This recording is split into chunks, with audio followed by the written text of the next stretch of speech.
the general And consensus that I've seen over the years, and yeah, it seemed like as the years went by, more red tape appeared, and even if someone did get themselves over, like I believe you got yourself over again when you yeah, returned from your injury, I think you were grabbing that brass ring, but they were just pulling it away.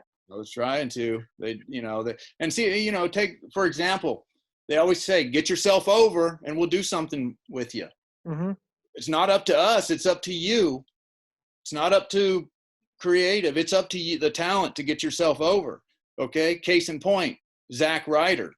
He Yeah. went out Huge and got example. over 1 million followers on social media, 1 million, and got himself over. And look what happened to him. Exactly. He did exactly what they asked him to do. Okay, take Dolph Ziggler, for example.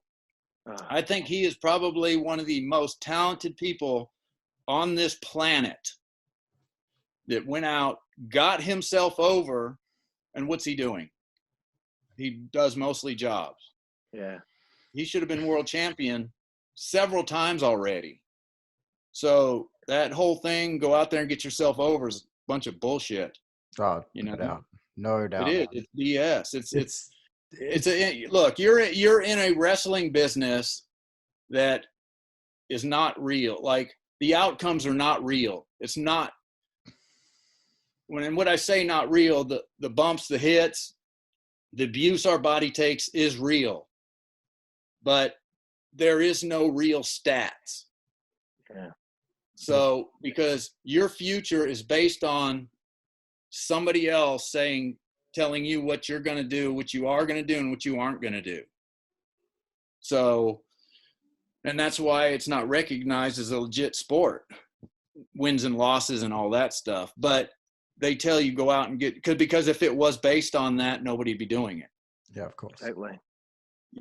And the thing is, it's like Dolph Ziggler, he went out, several people, Ted DiBiase Jr., he went out, got himself over, and where's he at?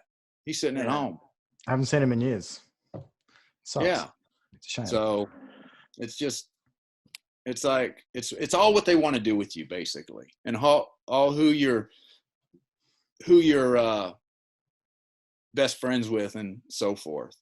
And I don't have a problem with that. Just recognize that people go out there and do get themselves over and do what you say you're going to do. If they get themselves over, do something with them. Yep. Yep. Great. So there's a long list of, people out there that have spent so many years, 10, 20, 30 years, and being some of the best wrestlers in the world who were just never given a chance. And I just think that's so unfair, man. Yeah. I feel like, life's not fair, and that's just the wrestling business. Like, and that's the thing. It's like, if I didn't like it, I could have quit. Yeah. But I enjoyed the wrestling business. Yeah. I got frustrated a lot of times, but I still enjoyed what I did. And I always had this perception in my mind, just keep plugging away. My hard work's eventually going to pay off. And I've always had that mindset. Even though I'd get discouraged, I always had that mindset of just, keep pushing forward. Something's going to give. Something's going to give. And unfortunately, it never did. But, that's just the way it is. I'm not going to cry because I wasn't world champion or anything like that. You're a world champion in my heart, Bob. Well, I appreciate that. Thank you. That means a lot. Thank you very much. Back to you, Jack. Sort of speaking of that time you were just expressing to us then, your frustration after having that push taken away and the brass ring just being pulled away after being so close so many times. In the summer of 2006, the WWE, they did the second reunion show of ECW, sort of like a relaunch, and you were put into WWECW. What was your initial reaction to being put in there? Was it sort of like a breath of fresh air for you after so much frustration? Again, it was another opportunity to once again go out and get myself over. Of course. And because they had so many guys sitting in the back not doing anything. And so when they decided to move forward with the ECW and make it part of one of their flagship programs under the umbrella of WWE, I thought, you know, that's going to be an awesome opportunity for a bunch of people. Of course. And my thing is like, if we can all go out there and make it work and get over, then we all make a bunch of money together. So I just looked at it again as another opportunity. And I enjoyed being part of ECW banner. I really did. And I think one of my favorite matches of all time is the one I had with Rob Van Dam. Yeah. Yep. To me, that was next. Can I say something about that match? I just want to say this. Yeah. I remember when it happened, I remember people saying, "Oh, that's right, Bob Holly's still fucking awesome." you just weren't given the chance to show it for so long, and it's like, "Oh shit, Bob Holly, yes, hardcore fucking Holly, yes."